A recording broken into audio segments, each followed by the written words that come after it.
The Varlian hegemony ruled 1,000 worlds, their civilization a gleaming edifice built on precision, logic, and the systematic sanitation of war. Their arenas, sprawling colossal structures that dwarfed natural mountains, were symbols of their success, bloodless, regulated entertainment where exotic species fought in controlled environments. And then there was Earth. The planet was designated a Class-12 Deathworld, a rare classification reserved for worlds with gravitational pulls, atmospheric compositions, and predatory life that defied sensible evolution. The Varlian zoologists, in their sterile observation chambers, often remarked on humanity's absurd resilience, their unnecessary aggression, and their baffling capacity for both extreme kindness and profound savagery. They were an oddity, a mistake of nature, and thus, perfect for the hegemony's grand gladiatorial games. Evelyn Eve Rourke arrived on Zylos Prime, the hegemony's primary gladiator moon, in a nutrient paste-induced coma. When she woke, the cold, smooth alloy of her cell felt like an insult. She was small, even by Terran standards, 5'6", lean, built for endurance rather than brute force. Her dark hair was matted, her face etched with a defiant exhaustion that the Varlian guards logged as subject aggression level, moderate. They were fools. Eve was past aggression. She was focused. Her handler, a six-limbed Varlian named Zylos, stood on the other side of the transparent energy barrier. Zylos was mid-tier in the arena administration, his scales a dull, bureaucratic gray. He viewed his job as one of complex logistics, not brutal servitude. Subject Rourke. Zylos's voice was a flat, synthesized chirp, translated into perfect accented English inside Eve's implant. Welcome to Zylos Prime. Your classification is Terran Primal. You are an anomaly. Your species data suggests high reflex speed, superior heat tolerance, and irrational emotional volatility. Eve pushed herself off the floor. I'm not a subject. And my name is Evelyn. Zylos ignored the correction. You will participate in the opening ceremony of the 501st Grand Hegemony Games. Your first engagement is non-lethal, a showcase. If you perform adequately, you will be allowed to live, and your training will commence. Allowed to live? Eve's voice was low. What if I refuse? Zylos shifted 3 of his 6 legs, a Varlian gesture of mild annoyance. Refusal is death, Terran. A slow, unregulated death which we find aesthetically displeasing. Your life has value here primarily as entertainment. Do not waste the hegemony's investment. Eve looked him dead in his multiple segmented eyes. She saw fear there, deeply buried under layers of protocol. Zylos was afraid of her not because she was a fighter but because she was unpredictable. Tell me, Zylos, Eve asked, her voice dangerously calm. How many anomalies from Deathworlds do you host? A manageable number, he chirped. Mostly Krellians. Highly durable, low intelligence. We do not often acquire humans. You are too fragile. Fragile. The word sparked a cold fury in Eve. Humanity had survived its own planet, its own wars, its own stupidity. Fragile was a word they used for silk, not the iron will of a Terran. Suddenly, a small, heavily armored SYK guard, a squat, lizard-like alien with a weapon that crackled with blue energy, advanced on the barrier, mistaking Eve's posture for a threat. It tapped the energy field aggressively. Quiet, creature, the SYK hissed in its native tongue. Eve didn't understand the words, but she understood the intent. In a blur that bypassed the guard's sensor delay, she leaped. She didn't try to break the barrier, but slammed her shoulder against the precise spot where the field generator met the wall casing, a common weak point in hegemony architecture she'd memorized during her capture transport. The barrier flickered, momentarily deactivating. The SYK guard didn't have time to react. Eve was already outside. She moved with the efficient, terrifying violence that only a species that had to fight constantly for resources could possess. She didn't go for the gun. That would risk noise and a quick, clean kill. She went for the throat. Her movements were a blend of ancient Earth martial arts and desperate instinct. Her elbow connected with the SYK's helmeted neck with a sickening crack. As the creature staggered, reaching for her, Eve grabbed the SYN blade, a short, ceremonial utility knife strapped to its thigh. It was dull by Varlian standards, but in her hand it was lethal. One swift, practiced slash across the joint seals of the guard's armor, directly into the soft underflesh of the alien's neck. No hesitation. No remorse. Black, viscous blood immediately sprayed onto the white alloy floor.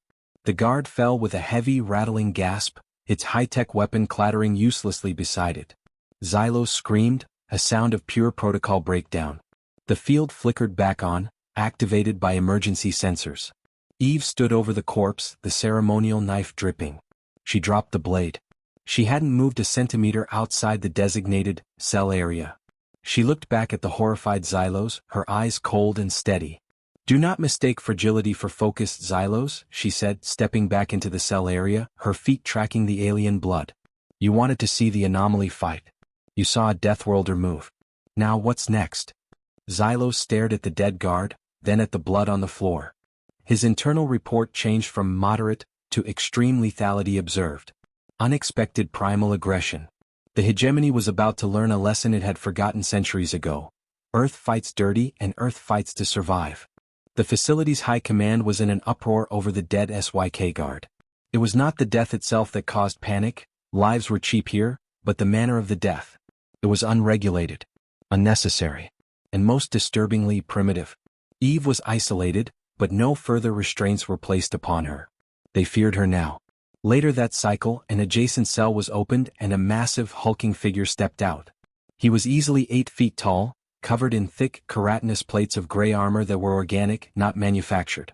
This was Kale, a Krellian from a planet with 3 times Earth's gravity and constant tectonic instability, another deathworlder.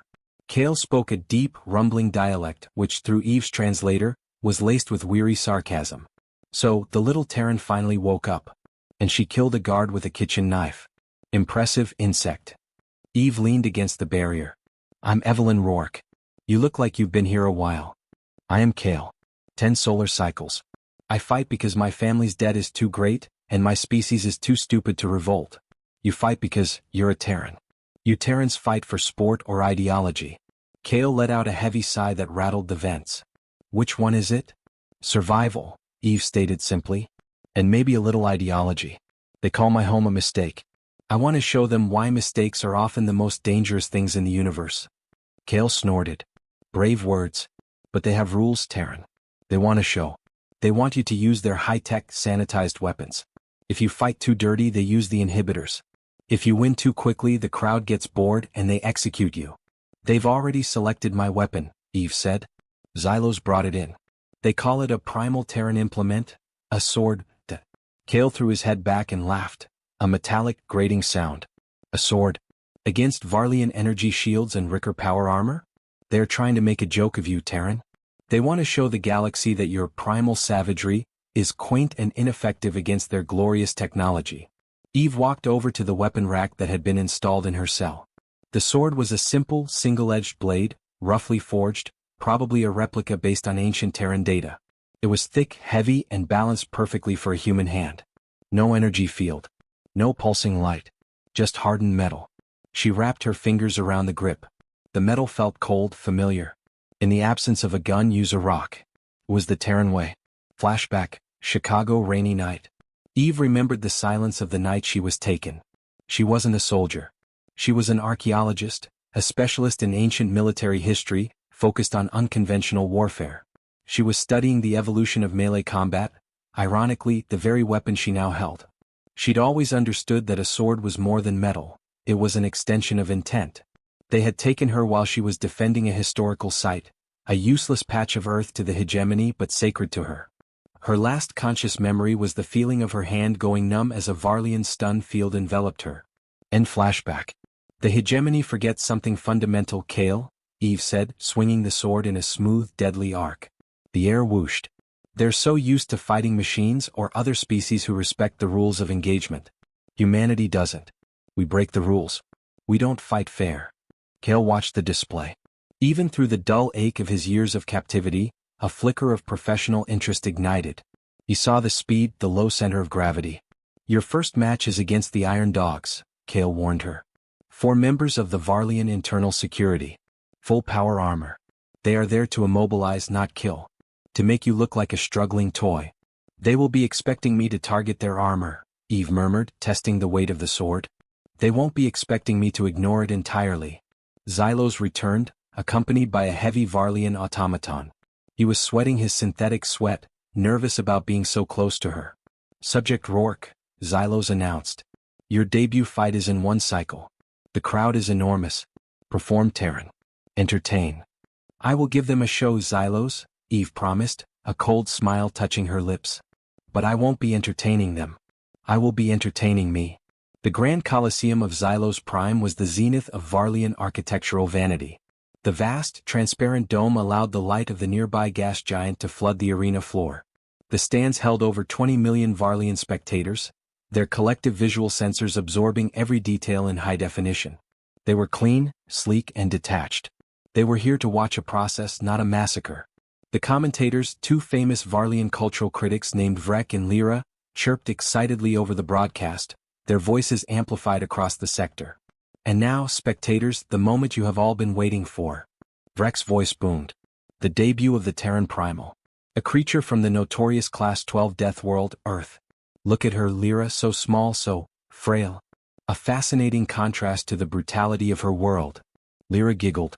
Indeed, Vrek. And look at her weapon. An ancient Terran sword. Prop really? She will be facing 4 members of the Iron Dogs, Varlian internal security, equipped with level 3 energy armor. A guaranteed win for the Hegemony, but what a thrill to see her struggle. Eve was dropped into the center of the stadium. The roar of the crowd was deafening, but it sounded like background noise to her, a distant sea. She wore the standard, restrictive gladiator harness, but they had allowed her to keep her combat boots. She held the sword easily in her right hand. Across the polished alloy of the arena, the 4 iron dogs materialized from a transport tube. They were massive, clad in segmented, powered combat armor, each carrying a high-energy restraint staff. They moved with the confident, slow arrogance of soldiers facing a child. This is the joke, Eve thought. They want to show the sword is useless. The starting klaxon sounded. The iron dogs immediately moved to encircle her. Target the limbs, the lead dog's helmet speaker crackled. Avoid permanent damage. We want her alive for the next match. Eve did not charge. She did not retreat. She stood perfectly still, letting them close the distance. As the first dog raised its restraint staff, ready to deliver a disabling shock, Eve moved. Her speed was not a burst of brute force, but a sudden, unnatural acceleration, the reflex of a prey species that also happened to be a hyperpredator. The dog expected her to swing the sword. It expected her to hit the armor and fail. Eve did not swing the sword at the armor. She dropped her center of gravity instantly, spinning under the staff, and drove the point of the heavy blade downwards, plunging it not into the chest plate, but into the unarmored joint behind the knee. The dog's leg buckled instantly. The Varlian armor relied on the suit structure for support. Disrupting the knee joint was like pulling the plug on a power supply. The dog screamed, a sound of confusion and unexpected pain, and crashed onto the polished floor.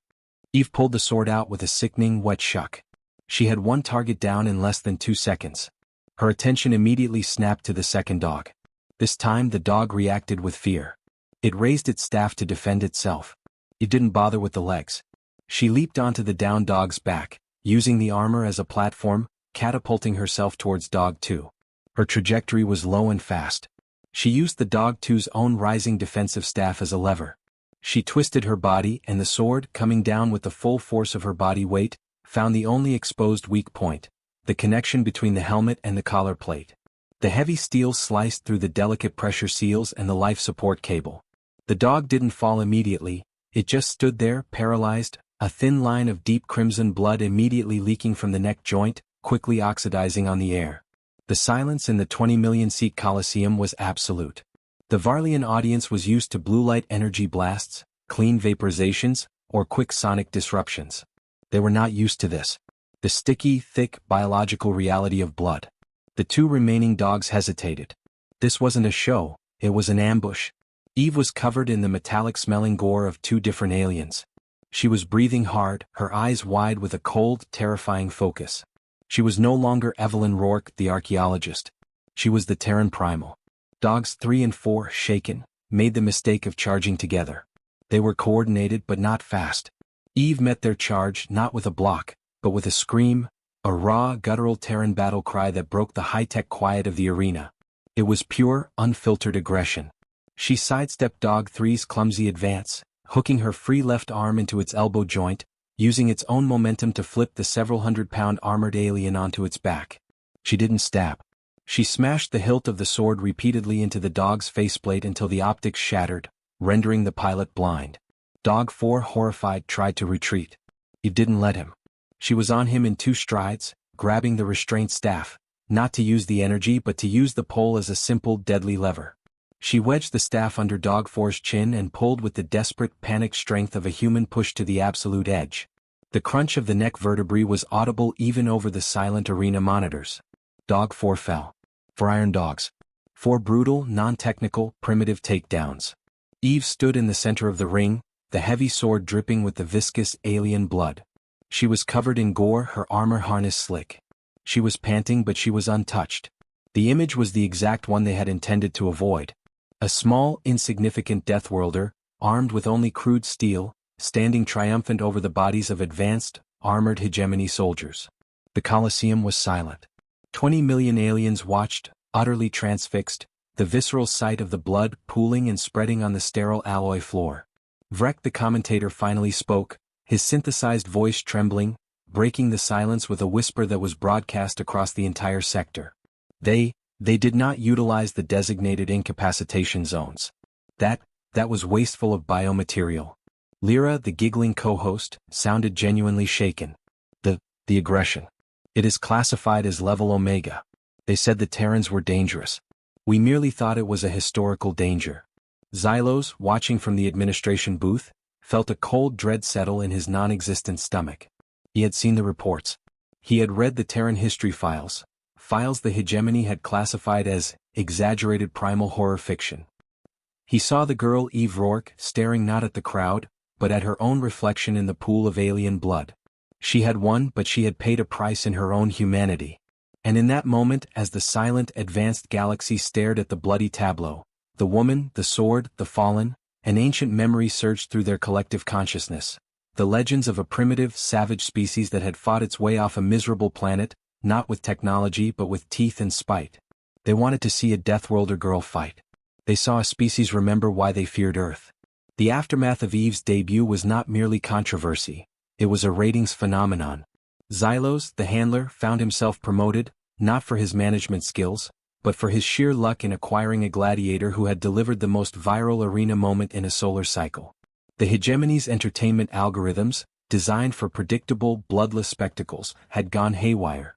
The Terran Primal's fight, dubbed the Bloody Silence, had amassed billions of views across the galaxy within hours. The audience didn't cheer for her. They watched in horror, in fascination, and crucially in fear. This fear was marketable. Zylos stood before the High Council's digital projection, a trio of emotionless Varlian executives. The analytics are unprecedented, Zylos, the lead counselor chirped, its voice tight with forced professionalism. The humans' primitive brutality generated a 98% engagement spike among non-Varlian species. This gore she produces, it triggers an ancient, suppressed memory in many of our client species. They are addicted to the danger. Sir, we must re-evaluate her containment, Zylos argued, nervously shifting his lower limbs. She executed 4 armored guards. Her aggression is uncontrolled. She is a hazard, not an asset. A hazard that sells, the counselor countered flatly. The Hegemony needs her to fight. But we must control the narrative. She is not a hero, she is a monster. We will pit her against opponents that emphasize her primitive nature against our superior sophistication. The Council's new mandate was simple: exploit the fear. Eve was given better food, better medical attention, and an expanded training area. She was no longer just a captive, she was the Hegemony's chief propagandist for fear. In her cell, Kale watched the arena highlight reel of her fight. They did not kill you, Kale stated, his heavy voice tinged with respect. That is the first mistake. They are using you as a weapon against their own bored populace. You showed them true killing. Not the sanitized version. Eve cleaned her sword meticulously. They are giving me what I need: opportunity. Every fight is a chance to gather data, to learn their weaknesses and to make myself stronger. They will not stop sending fighters, Kale warned. Next they will send creatures designed to break you, mentally and physically. They want to prove that the Deathworld spirit can be crushed by the Hegemony's might. The next challenge was designed to test human stamina, a trait Varlian science had catalogued as biologically inefficient excess. Eve was pitted against a Ricker berserker, a hulking 4-armed alien genetically engineered for non-stop combat. The arena surface was a heated, kinetic sand terrain, designed to sap energy and reduce movement efficiency. The fight was scheduled for 48 Hegemony cycles, 36 Terran hours, with no rest periods. Varlian scientists believe that due to our high-G world origins, the human body burns energy too fast, Eve explained to Kale during a brief communication window before the match. They think I'll collapse from exhaustion. And what do you think, little Terran? Kale grunted. Eve gripped her sword. I think they forgot that rage is a renewable fuel source. On Earth we ran marathons, we fought trench wars, we scaled Everest. We do not stop until we are dead. The fight was less a tactical engagement and more a brutal, grinding war of attrition. The Ricker, though powerful, relied on programmed bursts of adrenaline. Eve relied on pure will. 420 cycles, she dodged the Ricker's massive plasma blades, forcing it to expend its energy on clumsy attacks. Her movements were economical, her strikes focused on minor armor joints, causing pain and distraction, not immediate death. She didn't try to kill it quickly, she tried to annoy it to death. The Ricker's advanced armor started to overheat. Its programmed aggression turned to frustration. At the 30th cycle, Eve saw her opportunity. The alien was breathing heavily, its movements had slowed by 30%. It was running on fumes. Eve, however, was in the flow state. Her deathworlder body, accustomed to enduring pain and oxygen deprivation, was peaking. She lured the Ricker into a tight area, and when it swung its final exhausted strike, Eve ducked low and drove her sword upward into the Ricker's unarmored abdomen, a space intentionally left open for its digestive system to regulate its constant feeding. The wound was massive and messy. The Ricker shrieked, collapsing into the hot sand. Time of engagement, 30 cycles, 48 minutes, 13 seconds. Eve stood over the defeated berserker, not tired but furious. She had been tested and she had passed. She kicked the Ricker's plasma blade away and walked to the edge of the arena, not waiting for the Varlian cleanup crew. The audience's reaction was evolving. The initial shock was replaced by a grim respect. They saw the endurance. They realized this creature could not be beaten by simply tiring it out. Zylos, watching, wiped his antennae nervously. She is adaptable. The human is calculating her savagery. Eve's continued, brutal success began to cause political ripples throughout the hegemony. Other client species, long subjugated and forced to provide gladiators, were watching the Terran Primal with a dangerous glint in their eyes. If a species as small and technologically limited as the humans could challenge the hegemony's best, what did that say about the hegemony itself? Zylos was now receiving orders from the highest levels, the Imperial Senate. They demanded a fight that would utterly humiliate Eve and extinguish the spark of rebellion she was igniting. The chosen opponent was Sector Commander Drock, a high-ranking Varlian military officer who had volunteered to fight Eve. Drock was a symbol of Varlian superiority, a master tactician fully armored in a custom-built, experimental level 5 exosuit equipped with energy shields and sonic disruptors. The rules were changed, no swords. Eve was given a standard-issue low-power Varlian energy baton, a weapon she had no training in, designed to force her to fight the Varlian way. They are taking away your advantage, Kale observed bitterly. They want to prove their tech is superior to your primitivism. They are mistaken, Eve countered. She held the energy baton, flexing her fingers. They think my strength is the sword. They are wrong. My strength is Earth's history. Flashback, Eve reading ancient military texts. She remembered the words of a Terran general. The weapon is only as good as the hand that wields it, but a true warrior can make a weapon out of anything. She analyzed the baton. It was designed for stunning, not killing. The baton has weight, Eve reasoned. It is balanced. It is metal. The energy emitter is a weakness. The arena was buzzing. This wasn't a show, it was a political execution. Commander Drock, towering in his silver exosuit, stood opposite Eve. The crowd was silent again, hoping the symbol of their empire would crush the Terran spark. Drock spoke, his voice modulated by the suit. Terran, your savagery ends here. You will learn that instinct is no match for strategy and technology. Eve said nothing. The klaxon sounded. Drock immediately activated his sonic disruptors, creating a wave of stunning force that should have sent Eve flying. But Eve didn't wait for the wave to hit. In a move that shocked Drock's tactical processors, she dropped the baton. The crowd gasped. She had disarmed herself. The sonic wave washed over her, staggering her, but she was already in motion, running toward the massive armored commander. Drock's suit was designed to repel energy blasts and physical force. It was not designed to deal with a Terran distraction. As she ran, Eve did something utterly unexpected. She threw a handful of the arena's kinetic sand directly into the commander's helmet optics, blinding him for a crucial moment. Primitive filth. Drock roared, raising his arm to activate the shield. Eve was already at his feet. She was too low for the suit's targeting to adjust. Her hands grabbed the fallen energy baton, not by the grip but by the metal shaft. She used the weapon not as a baton but as a pry bar. She wedged the tip of the baton into the smallest gap she could find, the hydraulic line running to the exosuit's calf joint. Then, using all her earth-bred high-G strength, she leveraged the baton, bending the metal shaft and tearing the hydraulic line clean out. Hissing fluid sprayed and the level 5 exosuit suddenly went rigid in the leg. Drock was unbalanced. He fell, not gracefully, but with a heavy, shocking crash of collapsing metal. The sound echoed through the silent stadium. Eve didn't wait. As Drock struggled to right the immense suit, she retrieved her own sword, which Zylos had foolishly stored nearby as a prop, and with a speed born of desperation she drove the sword through the single, small emergency ventilation port on the back of the commander's helmet, a port meant only for life support maintenance. The blood was not alien green or black, but a shocking Varlian crimson, spraying onto the gleaming metal of the $500,000 credit exosuit. Commander Drock was dead. The symbol of Varlian superiority was ruined, defeated by sand and a broken stick. Zylos, watching from the booth, didn't scream this time. He just whispered, his voice full of chilling understanding. "She doesn't need our weapons. She is the weapon." Eve stood over the wreckage, breathing hard, the discarded energy baton bent and broken nearby. The crowd was in chaos. They weren't just scared of her, they were now scared of their own technology and its failure to contain her. The Hegemony had intended to see a girl fight. They had just witnessed a tactical declaration of war by a single, terrifyingly resourceful species. The price of their entertainment had just become the stability of their empire. The immediate response to Commander Drock's death was panic. The Imperial Senate, embarrassed and terrified, declared Eve Rourke a Class A terrorist, and simultaneously, a strategic cultural asset.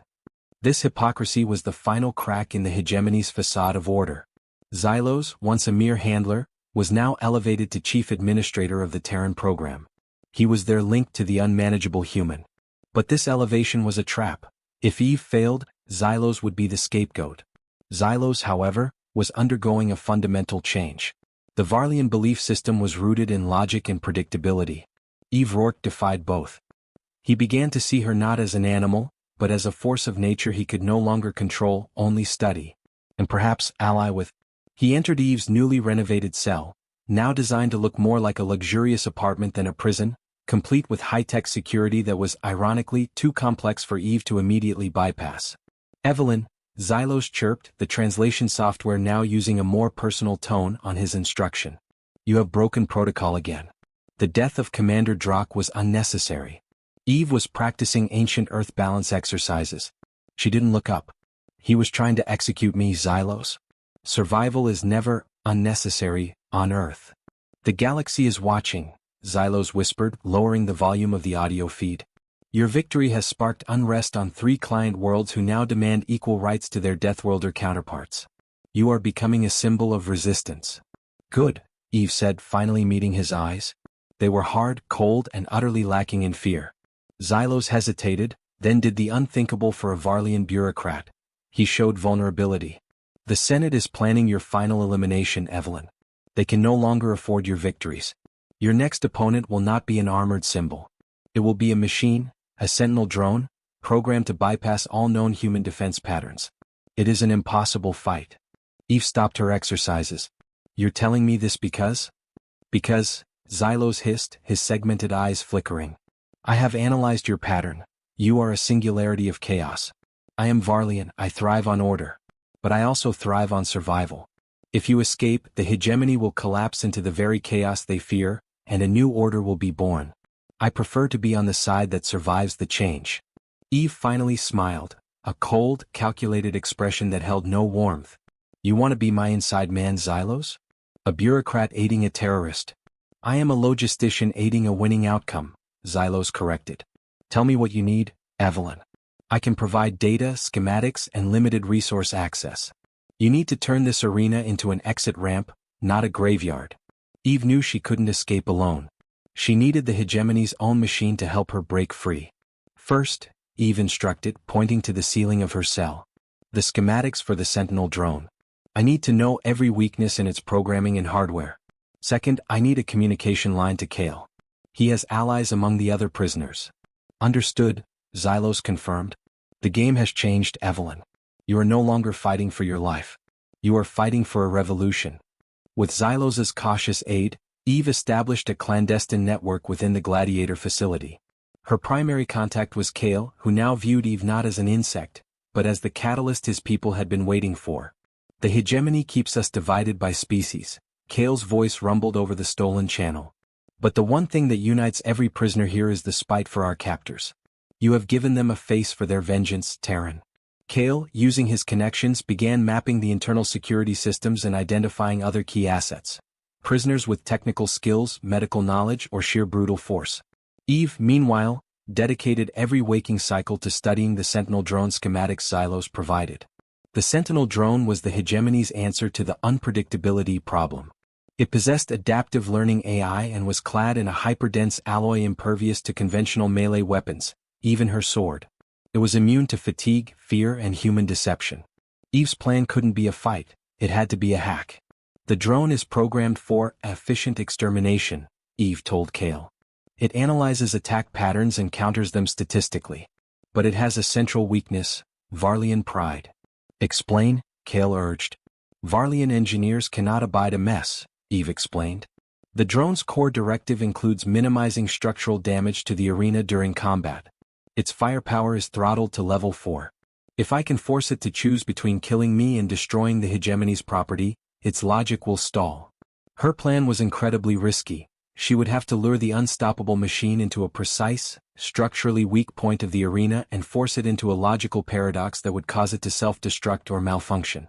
Kale's role was crucial. When the drone malfunctions, the arena will lock down. That is our window. We need to coordinate a massive riot, a diversion, to overload the internal guards and force Zylos's hand on the main hangar locks. The entire escape hinged on Eve's ability to survive the perfect killing machine and Kale's ability to ignite a galaxy of suppressed rage. The day of the fight arrived. The Colosseum was even more packed, filled with tension and anticipation. The galactic news feeds were running live, betting billions on the Sentinel drone. Zylos in his command booth felt his multiple limbs trembling. He had rigged a subtle interference pattern into the arena's environmental sensors, a small edge for Eve. His career and possibly his life depended on the deathworlder. Eve entered the arena wearing her harness, carrying her sword. The Sentinel drone descended from above, a silent, black, menacing bipedal machine, its optical sensors glowing red. It was the antithesis of the messy, unpredictable human. Vrek, the commentator, spoke with relief. No more savage displays, spectators. The Sentinel is logic incarnate. It will neutralize the Terran anomaly with clean, sterile efficiency. The klaxon sounded. The drone did not rush. It analyzed. Its central processor correctly predicted Eve's initial attack vectors, low sweeps, joint attacks. Eve attacked just as predicted. She lunged, aiming for the drone's leg joint, a feint. The drone countered perfectly, raising a high-density shield that would have deflected a tank shell. But Eve didn't hit the shield. She slid under it, not to attack, but to tag the drone's polished alloy plating with small, sticky high-frequency sonic beacons Zylos had smuggled to her. The drone recoiled, sensing the anomaly. It raised its high-power plasma cannon. Eve knew she had only seconds.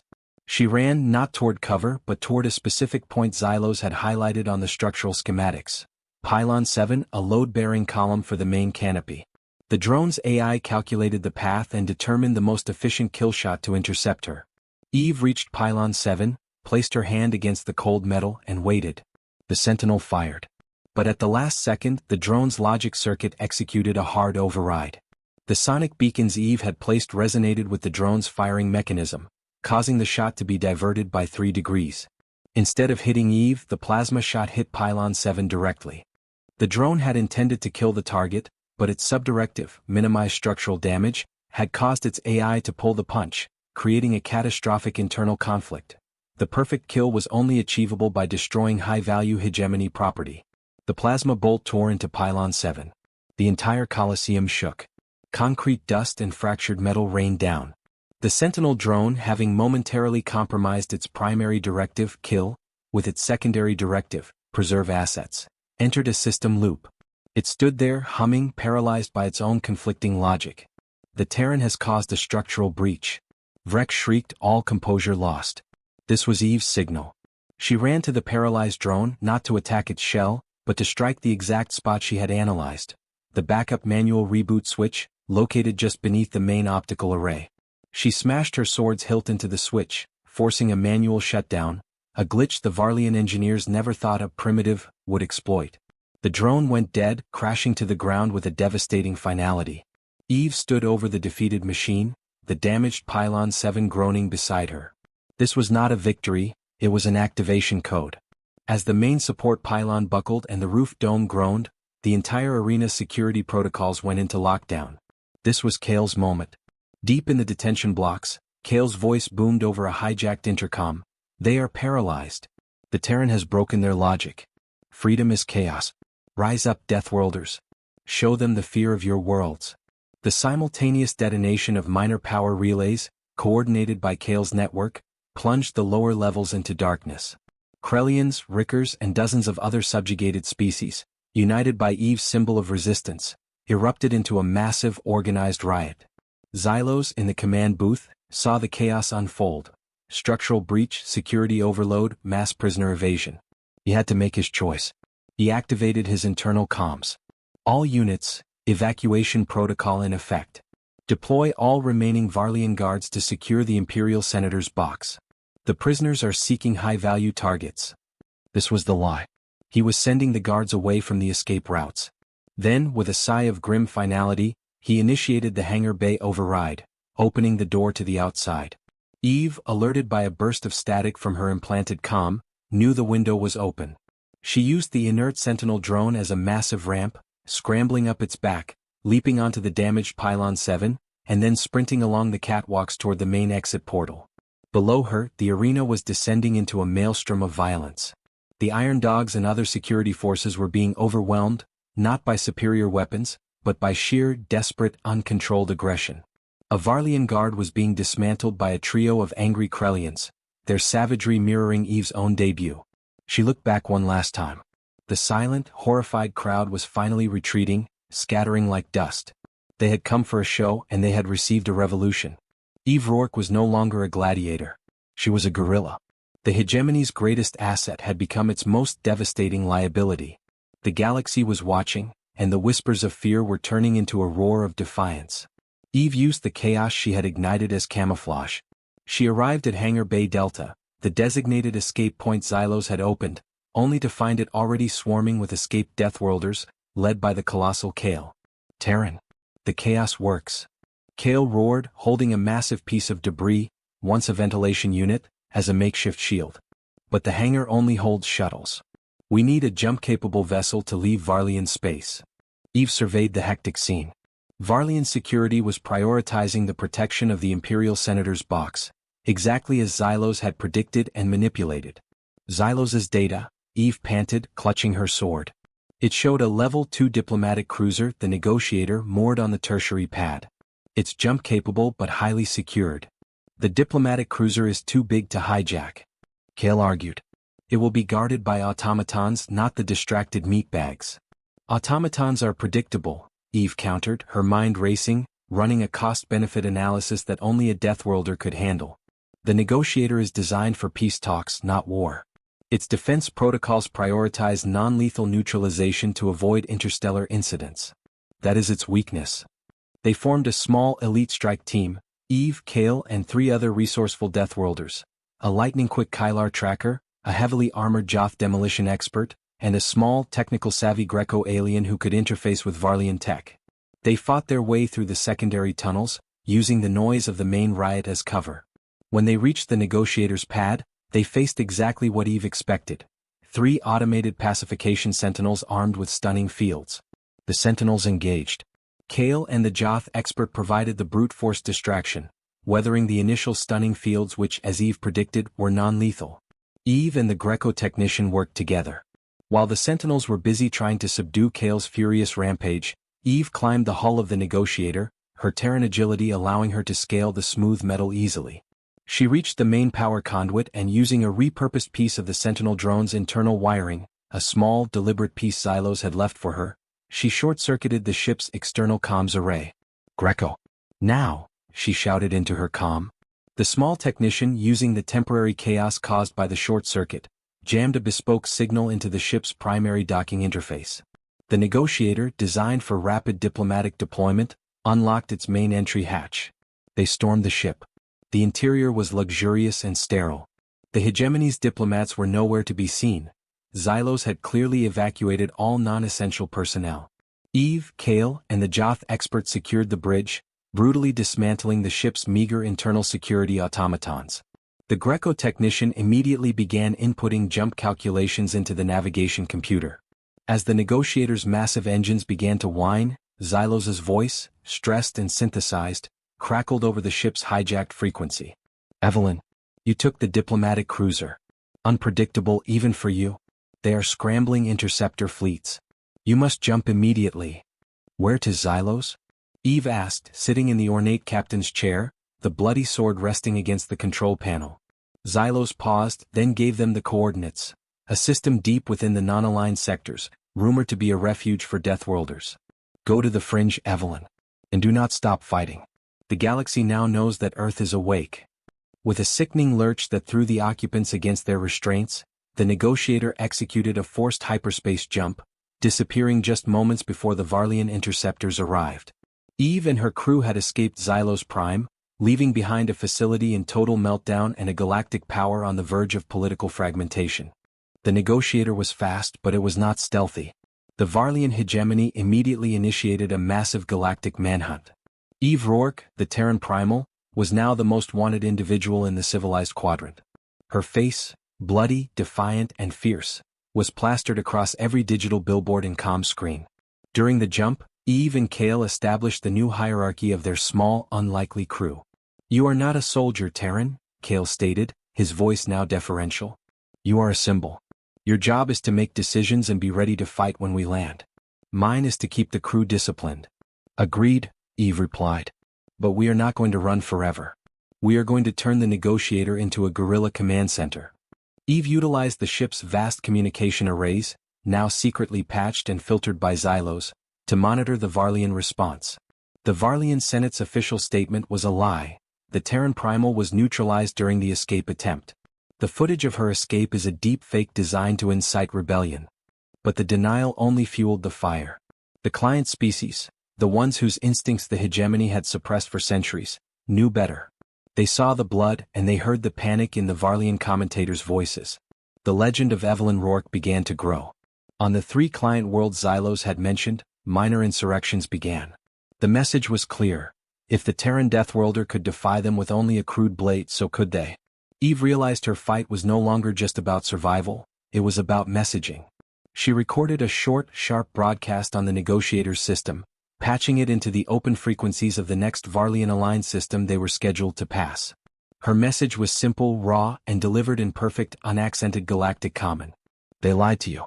They told you your instincts were crude. They told you your rage was inefficient. I am Evelyn Rourke. I'm not neutralized. I'm coming for them. Look to your history. Remember how to fight.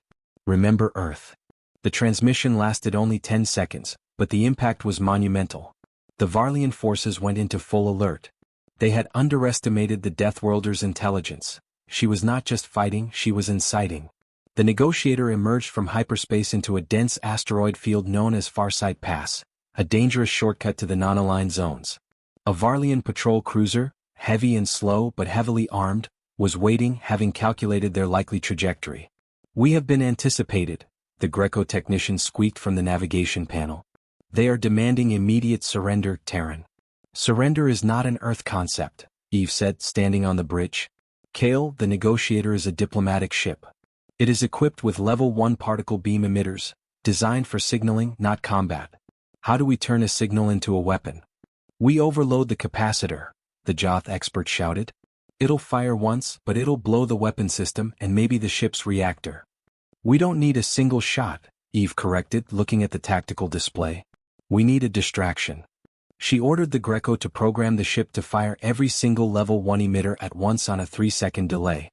"Target the cruiser's main deflector dish, Greco. Kale, brace for impact." The patrol cruiser, confident in its superior armor, positioned itself for an easy capture. It didn't expect a diplomatic vessel to fire a shot. Eve's command was executed. Dozens of level 1 particle beams, designed for signaling, fired simultaneously, overwhelming the cruiser's shields. It was a massive, harmless flash of light, but it achieved Eve's goal. The cruiser was blinded and confused. "Now!"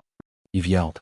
Full thrust, maximum evasive maneuvers into the densest section of the asteroid field. The negotiator, designed for rapid speed, shot forward. The patrol cruiser, relying on its sensor arrays, now fried by the particle flash, attempted to follow, but in the dense asteroid field, its size was a liability. Eve expertly piloted the diplomatic cruiser, relying on pure Terran instinct and her knowledge of ancient seafaring strategy, weaving through the rocks at impossible speeds. The Varlian cruiser, unable to process the chaotic, non-linear movement of the Terran captain, eventually crashed into a massive asteroid, exploding in a silent, beautiful flash. Another Varlian symbol, brute force and predictable technology, was destroyed by Earth's improvisation. The legend of the Terran Primal grew larger. She wasn't just a savage fighter, she was a master of unconventional warfare. The negotiator finally reached the fringe, a hidden system deep in non-aligned space. The system was home to a large, ramshackle station called the Sanctuary, a haven for exiled species, smugglers, and, most importantly, deathworlders who had escaped the Hegemony.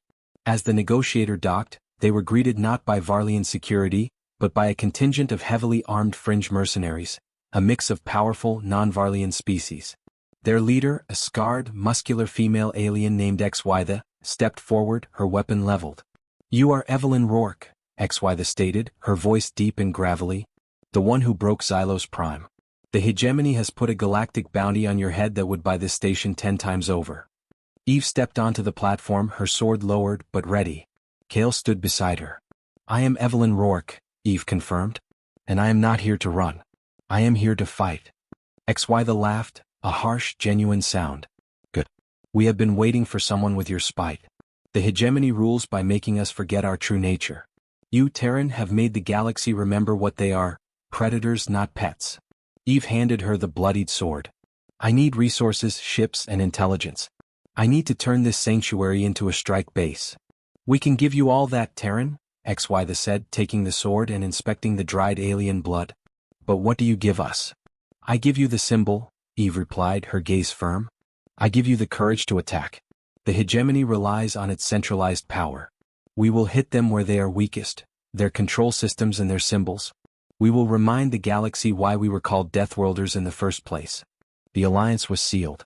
Evelyn Rourke, the gladiator girl, was now the commander of a deathworlder resistance fleet, ready to take the fight directly back to the Varlian Hegemony. The hunt was over. The war had begun.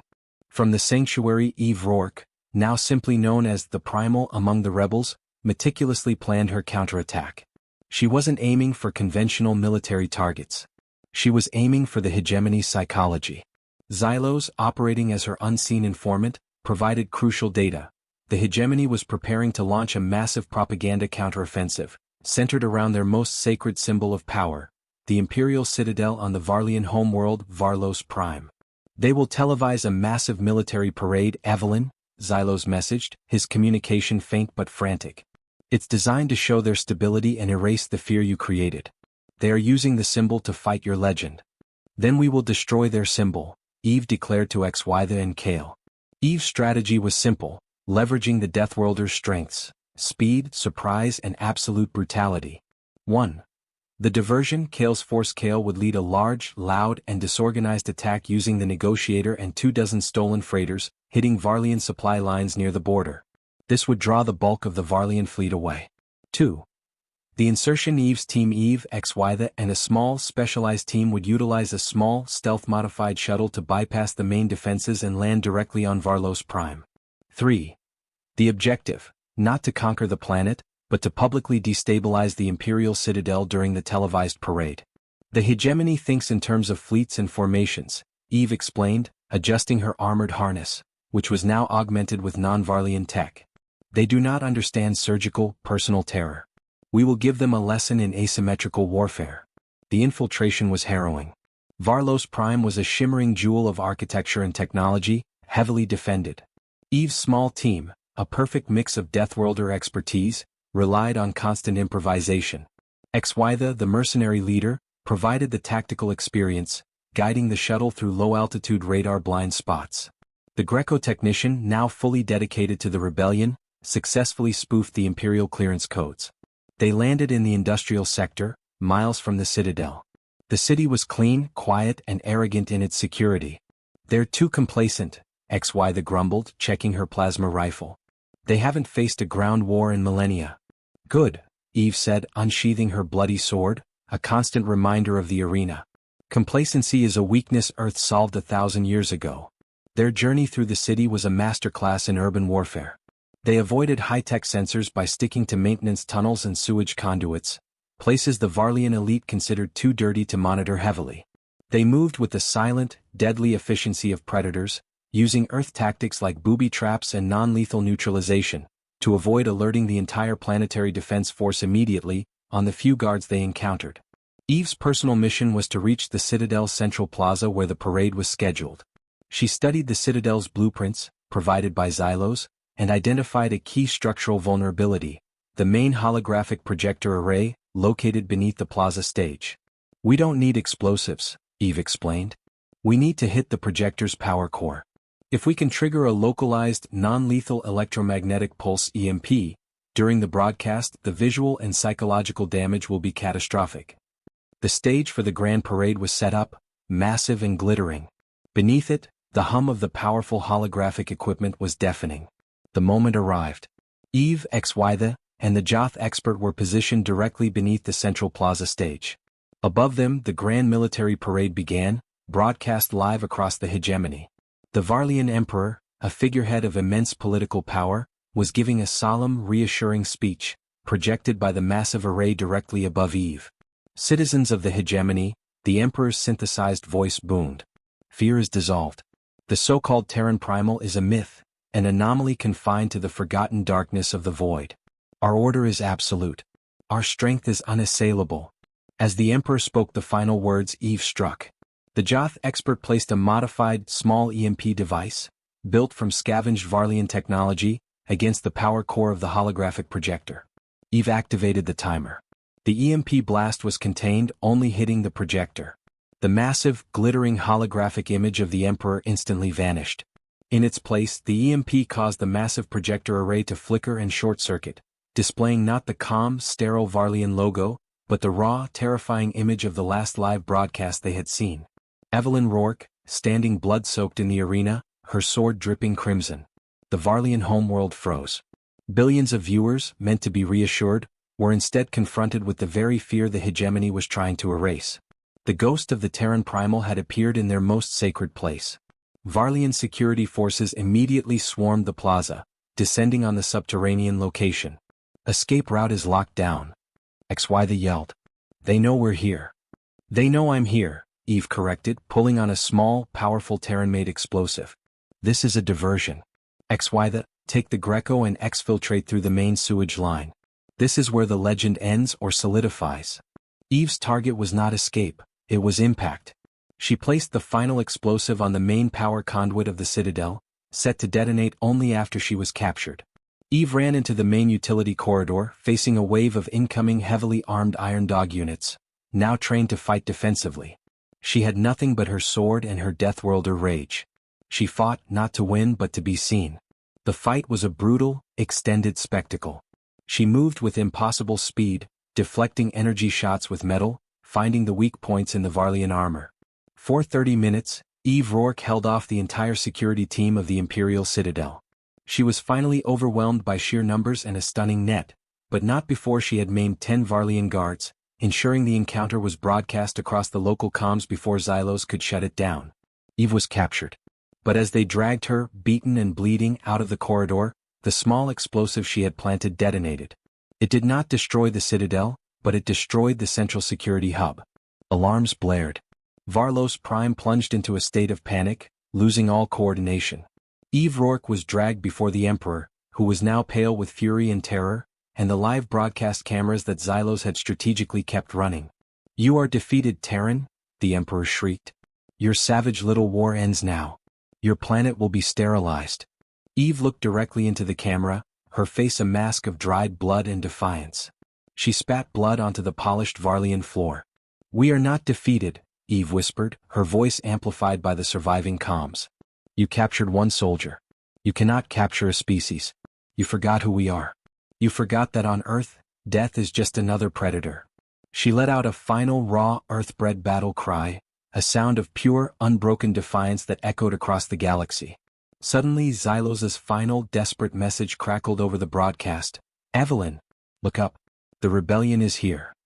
Just as the Emperor raised his hand to order Eve's public execution, the massive, glittering shield of Varlos Prime flickered and died. The Varlian fleet, decoyed by Kale's massive diversion at the border, was too far to defend the homeworld. Appearing in the Varlian sky were dozens of small, fast and aggressively modified ships. The Deathworlder fleet from the Sanctuary, led by HFY and Kale, who had predicted the moment of her capture and used it as the ultimate psychological weapon. They were not there to invade Varlos Prime. They were there to deliver the final message. Kale's hijacked comms system broadcast across the entire Varlian network. You wanted to see the Terran fight. You saw her fight alone. Now you see us fight together. The Deathworlds are united. The Deathworlder fleet began to target not the cities, but the satellites and communication relays, decapitating the Hegemony's command structure and plunging the Varlian civilization into an information blackout. The Emperor, horrified, realized his centralized technological empire had been dismantled by primal chaos and guerrilla warfare. The Hegemony's order was built on predictability. The Deathworlders had introduced insanity.